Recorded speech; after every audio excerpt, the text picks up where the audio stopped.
Have you ever wondered how a simple black panel on a roof can turn bright sunlight into electricity? It sounds like magic, but the secret actually starts with something you see every day at the beach, which is sand.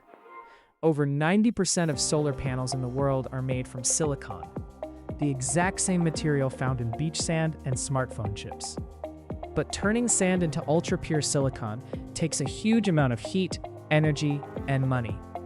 Because of this high cost, scientists and engineers always faced a big question.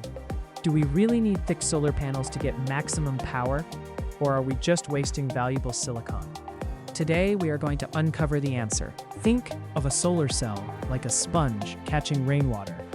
Making the sponge twice as thick doesn't help if the water gets stuck before it reaches the bottom. That brings us to our project, ThinkCell. Our goal is to study how changing the silicon layer thickness affects solar cell performance, short circuit current, maximum power and efficiency, and find the exact optimum thickness that saves raw material while keeping peak efficiency. Instead of wasting money making physical test samples, we used a trusted computer simulation software called PC1D.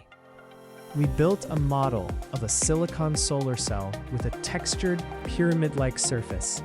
We fixed the top N layer at a tiny 0.2 micrometer and systematically tested the main P layer from a thin 10 micrometer all the way up to 200 micrometer to see how electron movement changes. Here is the most interesting part of our results.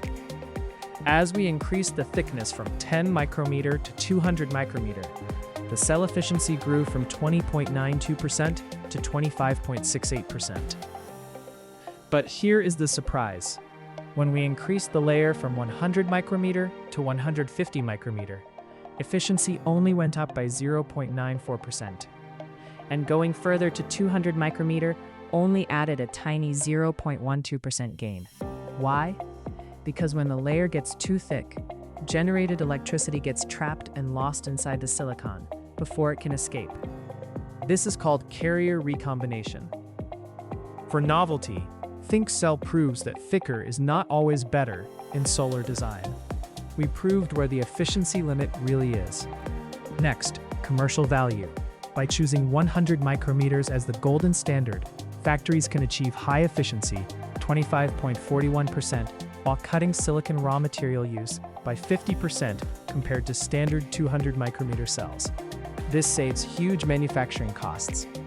Lastly, social and environmental impact. Using 50% less raw silicon means less energy used in factories and lower carbon emissions, making green energy much cheaper and cleaner for everyone.